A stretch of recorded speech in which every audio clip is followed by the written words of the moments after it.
Why, hello there YouTube and welcome to a Revolting review. Today, I am Random Ross and today I am reviewing Psycho 3.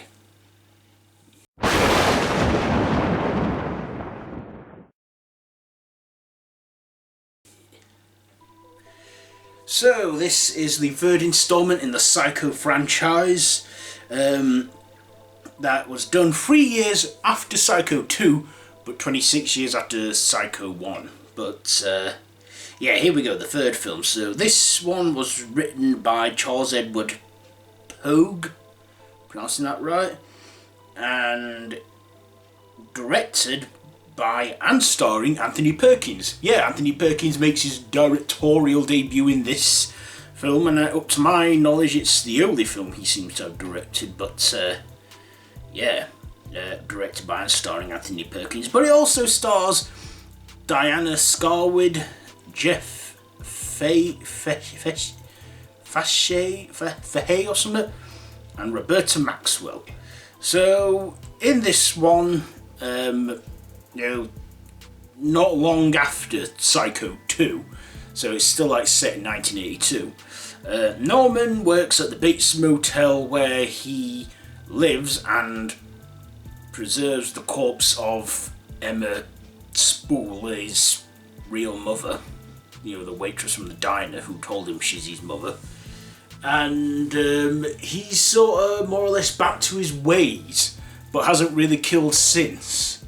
And there's this biker guy that needs his bike or car. Is it a car? Yeah, it's a car. He needs that fixing, and he works at the Bates Motel so he can afford the part he needs for his car to get fixed. Also, there's a troubled woman that escapes from a nunnery that's abusive, and she also takes refuge at the Bates Motel, and Norman feels for her that he'd not felt in a long time, and the nun's name is Maureen Coyle, and the guy who works at the Bates Motel is Duncan Duke. Anyway, yeah, Norman is touched by her and aroused, and at one point he then becomes Norma again and is about to kill her in the bath. This time she's having a bath, but discovers she's already tried to kill herself, and Norman sort of takes her under his wing and sort of starts to feel for her and feel feelings, and all of a sudden begins to fester his sanity again. But of course, this Duncan guy, he finds out about Norman's secret and torments him and manipulates him and drives him to the edge. And poor Norman, he just wants to be sane, but he can't be left alone, and he gets pushed again. And at the end, he unfortunately gets taken back to be locked away again. And even the sheriff of that town who looked out for him was also disappointed by Norman's actions. But the film does end where Norman has the hand of his deceased mother, and just as the film closes, he gives us he just recreates that glare like he did in the first movie, only this time it's 26 years later, and he just does that sinister glare like at the end of the first Psycho as he's been driven away. That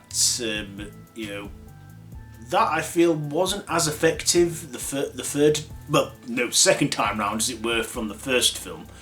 But yeah, okay, enough on the plot, let's get to the likes and dislikes. First of all, I like this one as well.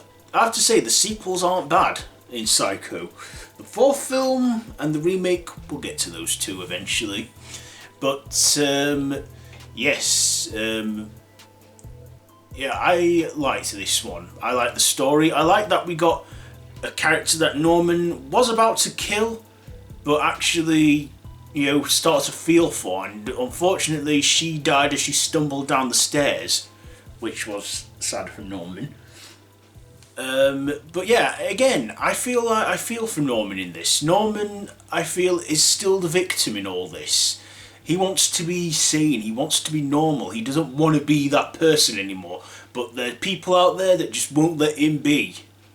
And to me, I think they're the real monsters in all this. Especially the Duke character. I also like the character of Maureen Coyle as well. She was a good character in this. And Anthony Perkins, playing Norman, he was brilliant in this, as he always is.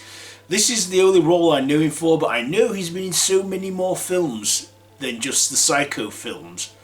There's a film I'm meaning to watch called The Black Hole or something on Disney Plus, but I haven't got round to it yet. But anyways, yeah, Anthony Perkins is brilliant in this, and he directs it great.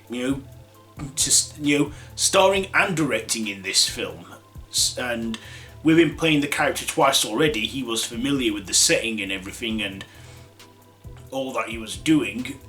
And yeah, I thought he was brilliant in this. His performance and everything. So yeah. I also feel that this sequel is also underrated as well. The sequels to Psycho, very underrated. And do they live up to the original? Well, not exactly, no, but they're their own good films in their own way. Of course, I don't think Psycho was originally intended to be a franchise. It was meant to be a standalone film, and for 23 years it was.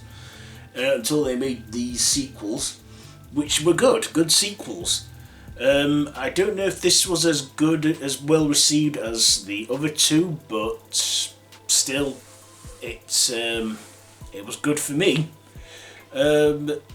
So yeah, Psycho 3. What are my ratings for this one?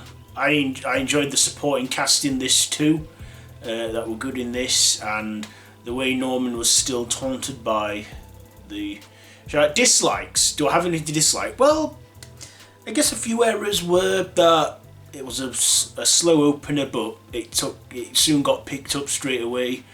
A few bits in there that were predictable. There were some predictable moments in there. Not really much of a shocking twist this time round, but other than that, this is still a good film, and I do highly recommend it. So, ratings, I'm going to give Psycho 3. Do you know what? I'll give it 4 machetes this time. I think I'll give it 4 machetes out of 5 for Psycho 3. So there we are. That has been my review for Psycho 3. Have you seen this one? Let me know down in the comments below if you have. If you like this video, be sure to give it a big thumbs up, share with your friends, subscribe to my channel if you haven't already and you're new here, and to hit that notification bell. No pressure. No pressure. If you don't want to, that's fine, but it would mean a great deal to me if you did. But anyways, yeah, I have social media links that are linked down below, Facebook group, my Twitter and Instagram.